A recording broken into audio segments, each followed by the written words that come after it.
Ration കടയിൽ നിന്ന് കിട്ടിയ ഗോതമ്പ് പൊടി ഏതാ ഈ പാട്ടയിലേക്ക് കയറിയിട്ട് കുറേ ദിവസമായി. എന്നാൽ പിന്നെ ഇത് വെച്ച് എന്തെങ്കിലും ഉണ്ടാക്കാമെന്ന് കരുതി.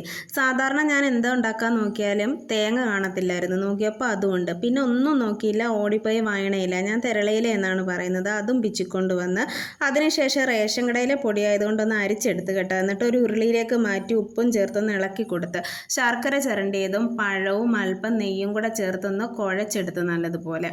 ഇനി നമുക്കൊരു ഫില്ലിങ്സ് തയ്യാറാക്കാം. അതിന് വേണ്ടിയിട്ട് ചട്ടിയിൽ നെയ്യ് ഒഴിച്ച് കപ്പലണ്ടിയും അല്പം ശർക്കരയും തേങ്ങയും ഏലക്കയും ചേർത്തൊന്ന് വഴറ്റിയെടുത്തൊരു ഫില്ലിങ്സ് തയ്യാറാക്കി.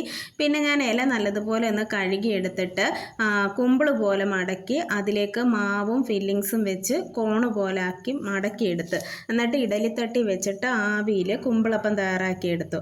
അപ്പോൾ ഇത് കോണ് പോലെ ഇരിക്കുന്നതുകൊണ്ട് നമുക്കിതിനെ കോണപ്പം എന്നും വിളിക്കാം കേട്ടോ. അപ്പോൾ ഇത് നല്ല ടേസ്റ്റ് ഉണ്ടായിരുന്നു. റേഷൻ കടയിലെ പൊടിയാണെന്നൊന്നും പറയത്തേ ഇല്ല, നല്ല ടേസ്റ്റായിരുന്നു കേട്ടോ. അപ്പോൾ ഇതിൻ്റെ കൂടെ ചൂട് കട്ടനും കൂടെ ആയപ്പോൾ നല്ല പൊളിയായിരുന്നു. പിന്നെ ബാലൻസ് വന്ന മാവ് എടുത്തിട്ട് ഞാൻ ഉണ്ടയാക്കിയും കൂടെ എടുത്തിട്ടുണ്ട്. അപ്പോൾ എല്ലാവരും ഒന്ന് ചെയ്ത് നോക്ക്.